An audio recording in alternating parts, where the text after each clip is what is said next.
The Life Story of John Summers Higbee, Preserving Family and Church History, Part 1. Persecution in Missouri and Illinois, from 1833 to 1845. The narrative for this part was taken from the eyewitness accounts recorded by John Summers Higbee, Parley P. Pratt, Anna Clark Hales, and Lyman and Orange White. I, John S. Higbee, son of Isaac and Sophia Higbee, was born in Tate Township, Clermont County, state of Ohio, on March 7, 1804. My father's family consisted of 3 boys and 3 girls. I was the youngest of the family. I went to school something near 5 years. At the age of 14, I went to learn the cabinet trade with Peter Oliver, my brother-in-law. I remained with him about 5 years. I then went home to my parents, who lived in Cincinnati. I got into fishing with a net with my father for a living in the places we moved. To Marysville, Kentucky, 60 miles. From there to Manchester, 12 miles. From there to Portsmouth, 40 miles. From there back to Marysville, 50 miles. From there to Cincinnati, 60 miles. From there down the Ohio and up the Kentucky rivers, 125 miles. From there to Louisville at the Falls of Ohio, 125 miles. From there to Shippensport, 3 miles. From there to Albany, 3 miles. From there to Portland, 2 miles. From there to Louisville, 4 miles. From there to Cincinnati, 150 miles. From there to Batavia, 15 miles, the county seat wherein I was born. Here, I became acquainted with the woman I selected for my companion for life. I built a house and married Sarah Ann Voorhees, daughter of Isaac and Sabra Voorhees, on the 16th day of February, 1826.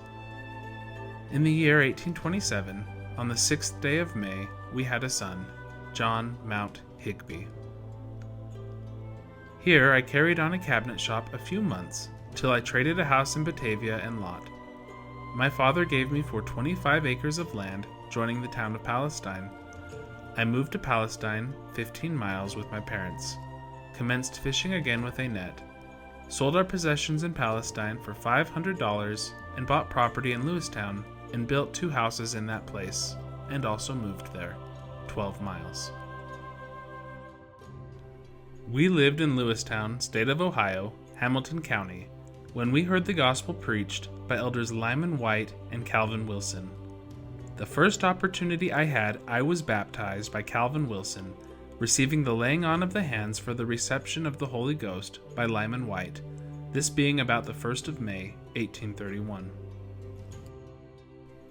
On about the 20th February 1833, we sold our possessions for $600 and moved to Jackson County, Missouri, to the place where the Lord had pointed out for the gathering of his saints.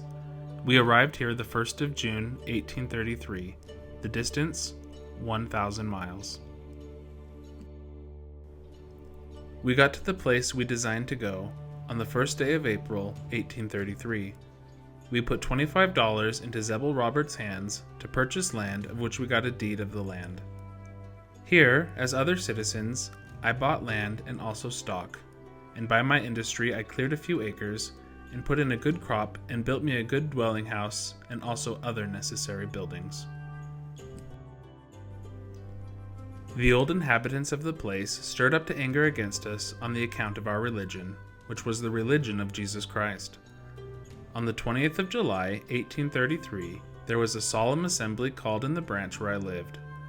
On that day I was ordained a deacon under the hand of Elder Lyman White, of which office I filled to the best of my ability.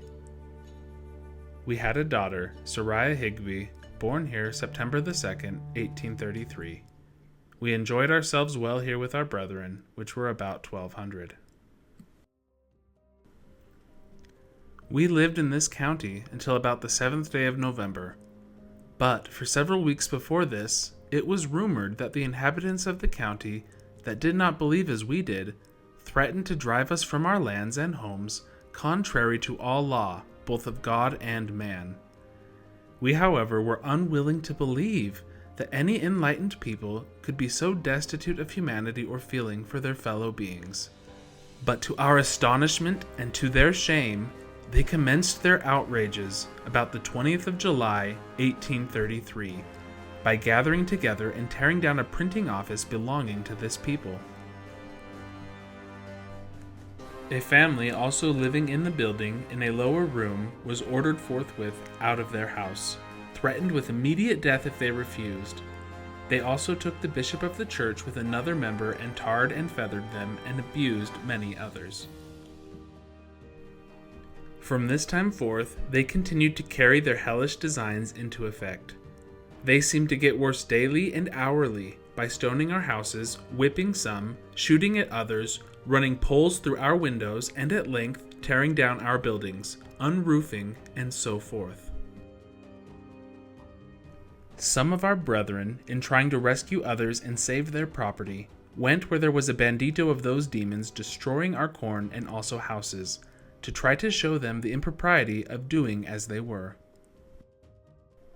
But to no purpose, for as soon as they were discovered by this lawless bandito, they fired on them, being well armed, and wounded one man who expired the next day. Some of our brethren having arms returned the fire and killed 2 of their number. The news of this skirmish was soon carried through the county, painted in various forms, with many others thinking to raise a great excitement, of which it had the desired effect. November the 5th. The day was set to make a general massacre. We, however, seeing the rage of the people so that something must be done for our safety, agreed to meet together, or the most of the church, and go and see these demons and try to have peace restored if possible, but all in vain. They would not hear our cries, nor our petitions. Nothing but leaving the county forthwith would appease the wrath of those people. In this inclement season of the year, not having time to gather our possessions, many of us left all and fled for our lives, not being suffered to return to get our property. About the 6th of November, I started to go to Clay County, west and north of Jackson, with a few of my things. I was in company with my father, who was about 70 years of age, and also my mother, who was about the same age, also my brother's family, with some others. We were driven out with not more than we could carry on our backs, not having a team. My companion at this time was very dangerously ill, who had just been confined a few days before, she not being able to sit up.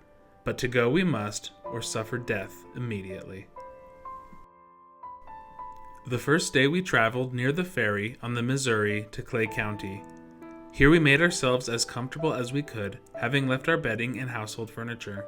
We had but a few things to put over us. Here, my companion, being fatigued with the journey, was almost overcome, so that she appeared to lay senseless a part of the night. But this was not all, for it commenced raining about 3 o'clock in the afternoon, it raining all night, and part of the time it rained very fast, insomuch that it raised the little brooks and rivers quite high, which made it quite difficult traveling the next day, it being very muddy also. But to my story, we had a small shelter for my companion, of which 1 or 2 did watch her at a time through the night, whilst the rest climbed a steep hill for about 100 yards and got under a rock. Here we suffered until daylight, whilst my companion was exposed to the wet, both from the rain and from the water underneath that ran under her. However, we put brush under her and took care of her the best we could. Morning came, we began to gather up goods to proceed on our journey. Our things were all wet. My companion taking fresh cold, we almost gave up all hopes of her recovery. She was unable to take care of the child or to give it suck. We had to feed it and raise it by hand, which was a great trouble in the situation we were placed in. However, we proceeded on our journey, came to the river, and crossed over in the afternoon. Here, my companion was not expected to live from 1 hour to another. Here we camped again, and here we stayed a few days. My companion began to gain in health slowly. We at length moved up the Missouri a few miles, when we got the privilege of going in a stable without doors or chimney in, or chinking. We stayed in until winter was over. Of this harrowing escape to Clay County, Lyman Wight recorded the following. The most part of 1,200 saints who resided in Jackson County made their escape to Clay County.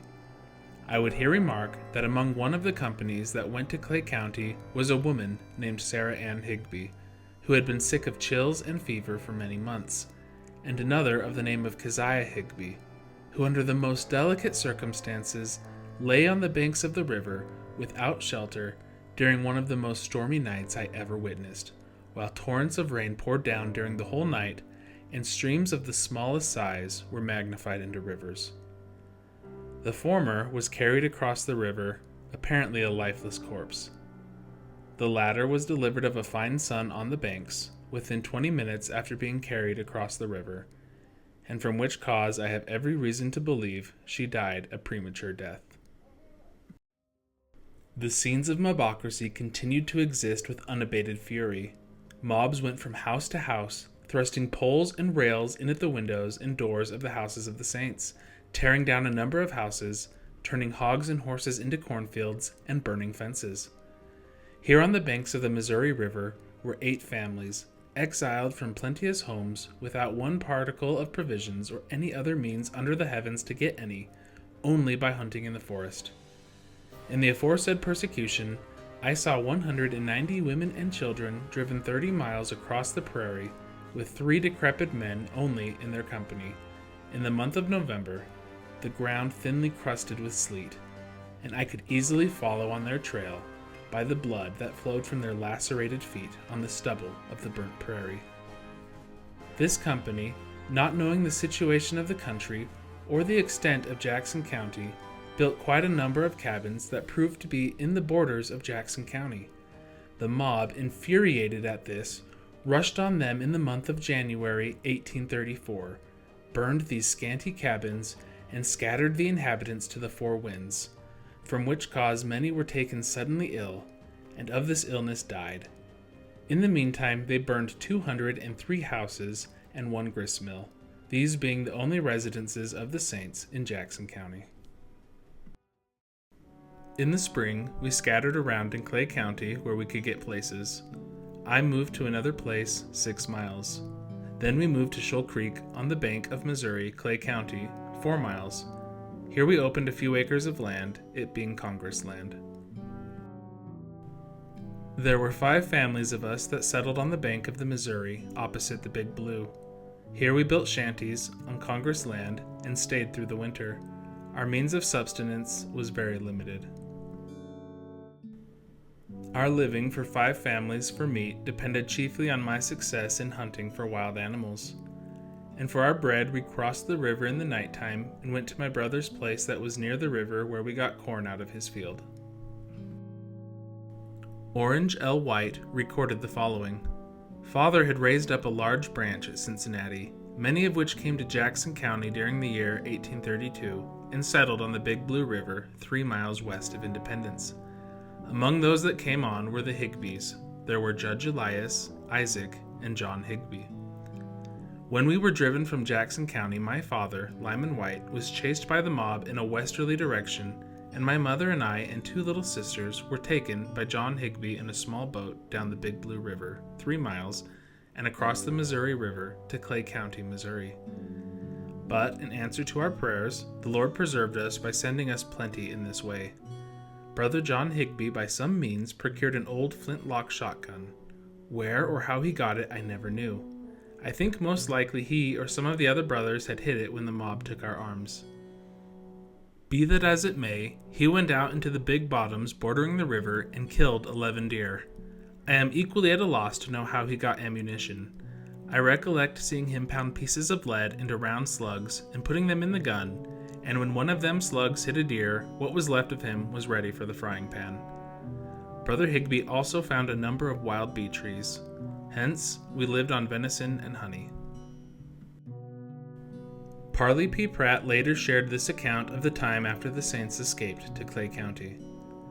After making our escape into Clay County, being reduced to the lowest poverty, I made a living by day labor, jobbing, building, or woodcutting, till some time in the winter of 1834, when a general conference was held at my house, in which it was decided that 2 of the elders should be sent to Ohio in order to counsel with President Smith and the church at Kirtland and take some measures for relief or restoration of the people thus plundered and driven from their homes. The question was, who would volunteer to perform so great a journey? The poverty of all and the inclement season of the year made all hesitate. At length, Lyman White and myself offered our services, which were readily accepted. I was at this time entirely destitute of proper clothing for the journey, and I had neither horse, saddle, bridle, money, nor provisions to take with me, or to leave with my wife, who lay sick and helpless most of the time. Under these circumstances, I knew not what to do. Nearly all had been robbed and plundered, and all were poor. As we had to leave without delay, I almost trembled at the undertaking. It seemed to be all but an impossibility. But to him that believeth, all things are possible. I started out of my house to do something towards making preparation. I hardly knew which way to go, but I found myself in the house of Brother John Lowry, and was intending to ask him for money.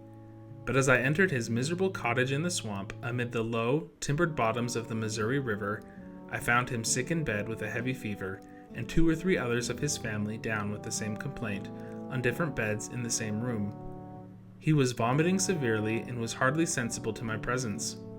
I thought to myself, well, this is a poor place to come for money, and yet I must have it. I know of no one else who has got it. What shall I do? I sat a little while confounded and amazed. At length another elder happened in. At that instant faith sprung up in my heart. The Spirit whispered to me, "Is there anything too hard for the Lord?" I said to the elder who had come in, "Brother, I am glad you have come. These people must be healed, for I want some money of them, and I must have it." We laid hands on them and rebuked the disease. Brother Lowry rose up well. I did my errand and readily obtained all that I asked. This provided in part for my family's sustenance while I should leave them. I went a little further into the woods of the Missouri bottoms and came to a camp of some brethren by the name of Higby, who owned some horses. They saw me coming, and moved by the Spirit, one of them said to the other, "Here comes Brother Parley. He's in want of a horse for his journey. I must let him have Old Dick," this being the name of the best horse he had. "Yes," said I, "brother, you have guessed right, but what will I do for a saddle?" "Well," says the other, "I believe I'll have to let you have mine." I blessed them and went on my way rejoicing. John Summers Higby recorded, "In the spring we moved again down the river about 8 miles. Here we lived until the inhabitants of Clay County requested that we should also leave that county, and I also formed resolutions that we should do it. We found there was no other alternative but to leave the county, of which we did, but not without much loss of property and expense. Left all but a very few things to the enemy, and durst not return to get anything that was left." We, for the sake of peace, had to leave Clay County. Went to Caldwell County on August 11th, 1836. We moved to territory of which was attached to Ray County at that time, but was soon said of a county which was called Caldwell County. Here we bought land and settled down as other citizens of the United States. But not long did we enjoy our privileges as free citizens of the United States, for mobs arose on every side, as it were, and killed many of us and drove the balance from the state. I just mention these last difficulties in a slightly manner, knowing that I am unable with pen to describe to you the horrors and murders which they performed against this people. But know that there will be a full account given by those that are more able to wield the pen. We purchased land near Far West and began again to till the earth, built a house, and enjoyed ourselves in our poverty as well as could be expected. Here we had another daughter, Harriet Higby, born May the 24th, 1837. Our enemy, still looking upon us with an evil eye, began to covet our farms and houses, and began again to annoy us by threatening, and finally by whipping and shooting our brethren, and the governor of the state rose up in wrath against us, said that we must either leave the state or be exterminated. We, in defense of our rights and liberties, stood and defended ourselves, wives and children, from mobs for a while. Because we stood in defense of our rights, law, and justice, the governor sent an army to destroy us if we did not comply with their requisition. They took our arms from us. Of those that I gave up was 1 Jaeger gun, 1 tomahawk, 1 Bowie knife, 1 sword, and 6 times I was forced to sign a deed of my land for the use of the executive to defray the expenses of the war that was waged upon us unjustly. Then they selected out of such of us as they wished to make examples of, as they said, and took us to Ray County, Richmond County seat. There were 56 of us taken at that time and put in the courthouse and guarded by our enemies. I was kept in prison 29 days, 3 days of it in a dungeon. I had a trial. There was nothing found against me, only a belief, so I was let out on bail in the same winter. We had to leave the state or be exterminated, according to the governor's orders. We were forced to leave. On the 17th of January, 1838, we left for Illinois. Our team was an old broken-down horse and an old one-horse wagon. We put in some few things, but left the most, and started with little or no money. My wife was in ill health, and we had 3 children to ride most of the way. We traveled about 14 or 15 miles per day. After several days' travel, breaking down in the prairie and buying another wheel and so forth, we arrived at Quincy, Illinois. So here I again went to fishing with a net, in company with my father and brother.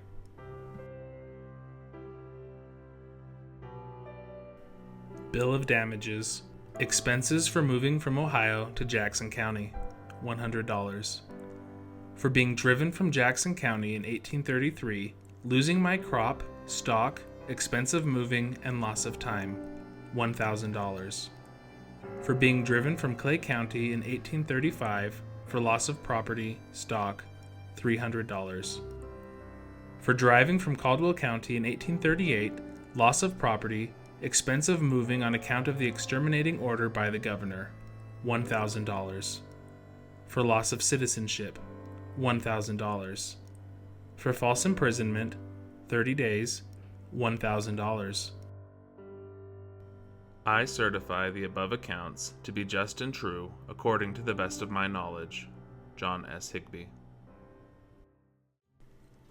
Orange L. White also wrote, "When we got to Quincy, we saw at once there must be something done for our support, so I at once applied to the Higbees to know what would be best. They were fishermen by trade. There were Isaac Jr., John Mount, and Father Higbee. Judge Elias didn't join us. They had lost all in Missouri.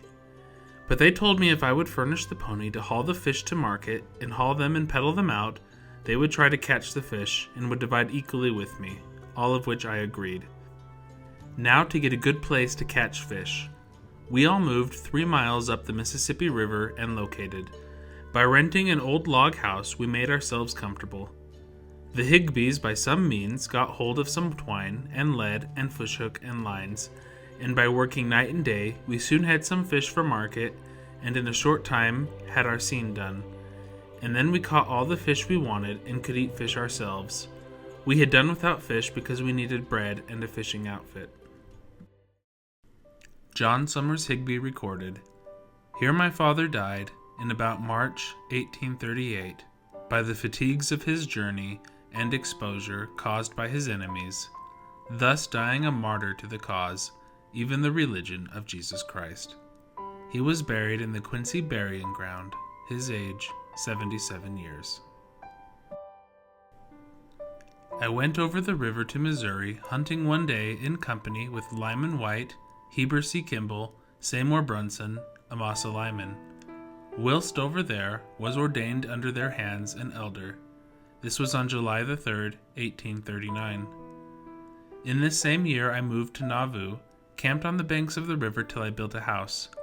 I continued fishing for a living, going as far as St. Louis to Galena to fish. My mother died in Nauvoo on August the 24th, 1840, being in the 74th year of her age, she dying in the triumph of faith of the everlasting gospel, like a shock of corn fully ripe. Here we were blessed with another son, Silas Summers Higbee, born August the 18th, 1840. On the 4th of April, 1841, I was ordained a high priest and bishop's counselor by Isaac Higbee. I baptized my daughter, Sariah, June 1841. I went on a mission with Joseph Younger on the 6th day of September 1842. Traveled 40 miles, made the most of the way first day to Adams County. We neither had money or script, still depending on the promises of the land. I preached at night for the first time. I preached at a schoolhouse nearby, stayed and preached according to appointment, stayed at taverns. Traveled to Cincinnati, stayed at Amasa Higbee's, 23 miles, Hamilton County. Stayed at John Higbee's at Cincinnati.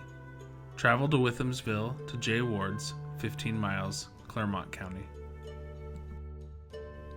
Traveled to George Higbee's, my cousin, 10 miles, Clermont County. Traveled around amongst my old acquaintances, and also the place where I was born and brought up in my youthful days. Here I wept when I thought on the days I spent with my brothers and sister and my playmates, they being gone and strangers in the place.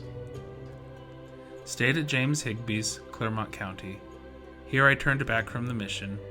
I was about 1,000 miles from them that I preferred above all other effects on the earth, even that of my family and friends. Traveled to J. Ward's, 15 miles, Clermont County. Traveled to Cincinnati to John Higbee's, 15 miles. Stayed in the city, preached in day and at night. I had a meeting at John Higbee's. Got a passage on the steamboat Saratoga for St. Louis, 800 miles.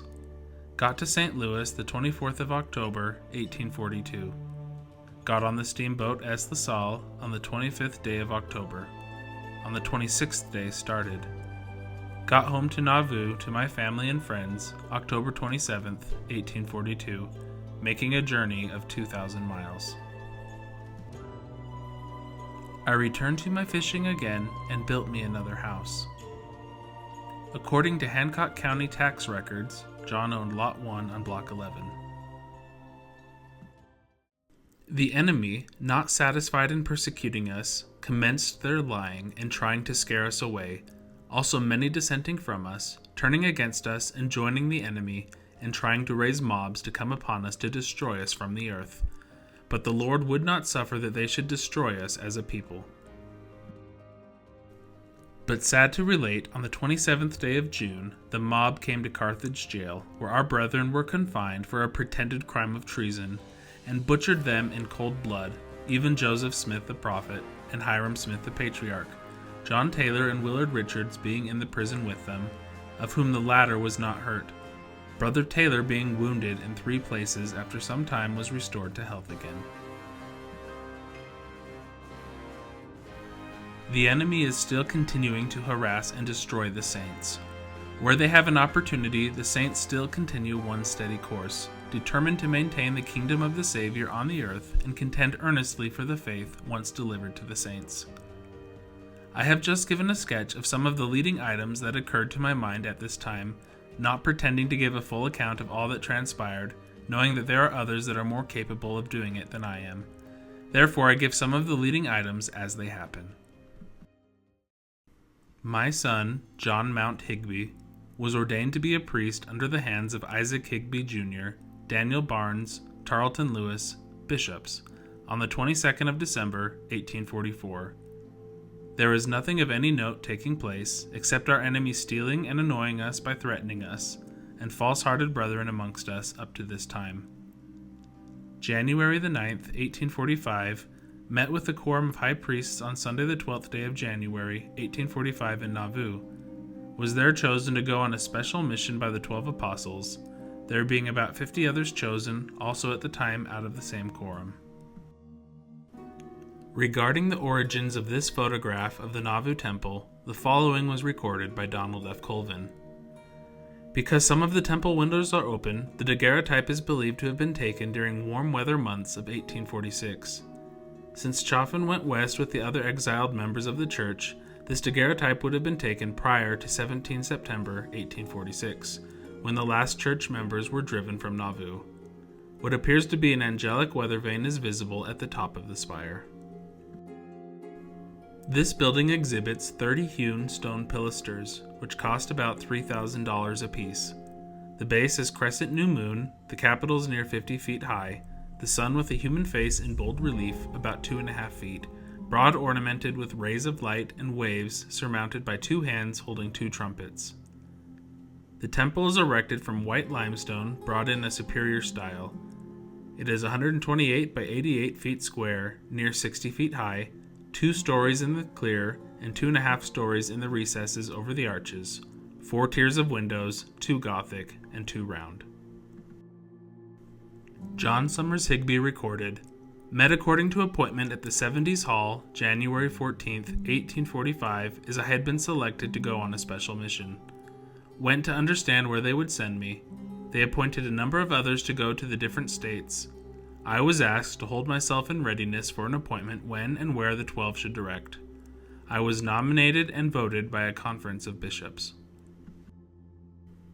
Met at the music hall to be ordained a bishop, and was ordained by the direction of President Brigham Young under the hands of Amasa Lyman, Orson Pratt, George E. Page, March the 25th, 1845, over the First Ward of the City of Joseph. Organized the First Ward into 5 districts, or wards, with bishops appointed over each district for the purpose of guarding the city from marauders and evildoers. I ordained my counselors on the 30th of March, 1845. May the 15th. Thursday, met at the usual place for prayer meeting, had a fast meeting and prayer all day. I presided. I had a good time. Administered to several sick. May the 24th.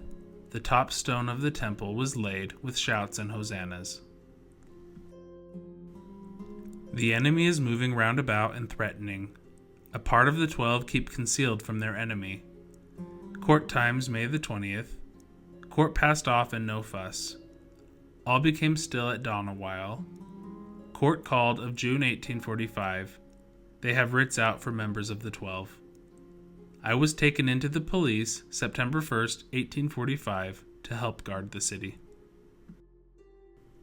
Anna Clark Hale wrote, we lived in a little frame building which stood a foot or more above the ground, with a crack in the floor that you could stick your hand through.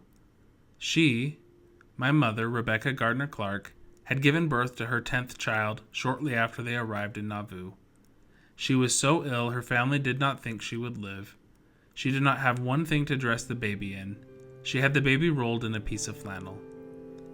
One day a neighbor, Sarah Ann Higbee, came in and brought Mother something to eat. Sarah Ann asked if she might take the baby home with her for the day. My mother consented, for she knew the baby needed attention. Sarah Ann kept the baby all day, and when she brought it back that evening, my mother observed that Sarah Ann had made a little shirt from the flannel wrap and furnished enough additional cloth to make a little slip. John Summers Higbee recorded, I went with my wife into the temple, received our endowments on the 23rd day of December, 1845.